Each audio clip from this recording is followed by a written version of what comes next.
है आपका स्वागत है। मैं विवेक बिंद्रा, मोटिवेशन स्पीकर और बिजनेस कोच। अकबर महान था या शैतान था? जलालुद्दीन मोहम्मद अकबर 1542 में इनका जन्म हुआ।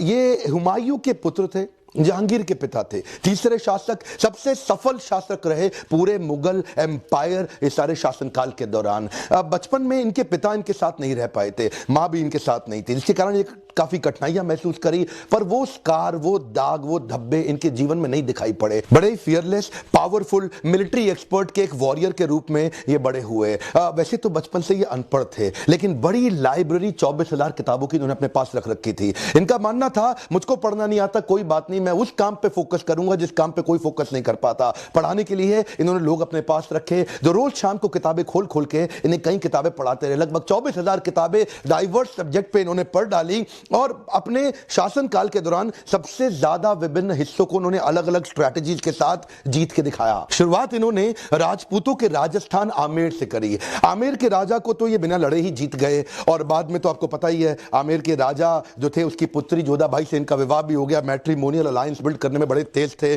और आमेर जीतने के बाद जो आज का जयपुर है ना राजस्थान में, इनकी पूरी नजर राजस्थान और गुजरात पे थी, क्योंकि वो व्यापार मार्ग से, राजस्थान गुजरात समुद्र से व्यापार मार्ग को बिल्ड करता था, इंटरनेशनल अलायंसेस इंपोर्ट और एक्सपोर्ट में। तो ये सोचे कि राजस्थान में सबसे महत्वपूर्ण चित्तौड़ है और सबसे पावरफुल भी। अब उस समय भी हमारे राजपूत बड़े पावरफुल हुआ करते थे। चित्तौड़ को जीतना सबसे मुश्किल, इनको लगा कि वो हब है, बाकी सारे स्पोक अपने आप कंट्रोल में आ जाएंगे। जैसे पहिए का हब होता है चक्का, उसके आसपास सारे स्पोक। तो ये सोचे कि चित्तौड़ को जीतना बड़ा इंपॉर्टेंट है। राजा मान सिंह जो आमेर जयपुर के थे, उनको साथ में लेकर के 30,000 लोग मारे गए। उस समय बड़ा भयंकर युद्ध हुआ चित्तौड़ का। युद्ध अकबर जीत गया। हुआ क्या, रणथंभौर जल्दी से हार मान गया और तुरंत सरेंडर कर गया। जैसलमेर जल्दी से हार मान गया, तुरंत सरेंडर कर गया। इस तरह करते करते सारे राजपूत अब इनके साथ जुड़ते चले गए। ये मैट्रिमोनियल अलायंस जरूर कर लेते थे उनके साथ, उनको अपने परिवार का हिस्सा बना लेते थे, उनकी रियासतें उनको वापस दे देते थे। बोलते थे कि मैं इससे तुमसे टैक्स और रेवेन्यू कलेक्ट करूंगा और तुमको फ्रीडम दे रहा हूं, तुम अपनी रियासत दोबारा चलाओ। इससे जो है ना लोगों में विश्वास आपस में बढ़ा। और इनफैक्ट मान सिंह वगैरह तो उनका परिवार तो उनके साथ इनके राजमहल में आकर के इनके जो नवरत्न थे उसमें आकर के जुड़ गए। अकबर बहुत मास्टरमाइंड था, इसने राजपूतों को ही आपस में लड़वा दिया।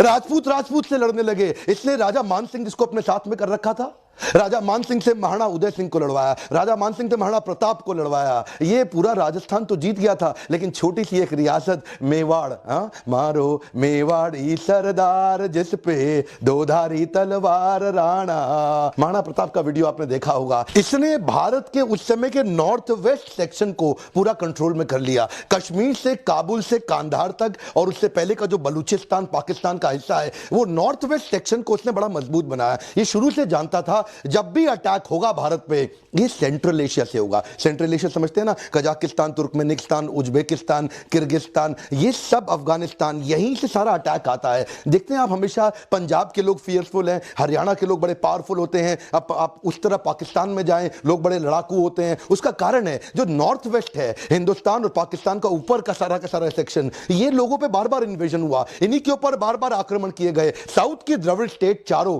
ने पढ़ाई में अच्छी इसलिए इनको कोई तंग करने ही नहीं आया। एक बिच्छू पानी में गिर गया तो एक आदमी से रहा नहीं गया, उसने बोला मर जाएगा बेचारा यार, इसको निकालना पड़ेगा। लोगों ने कहा साले बिच्छू है, बकवास मत कर, बिच्छू है वो।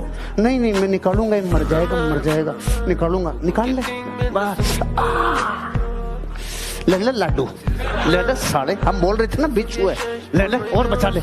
नहीं रे, उसका स्वभाव काटना था, मेरा स्वभाव बचाना था। उसने अपना काम किया, मैंने मेरा काम किया।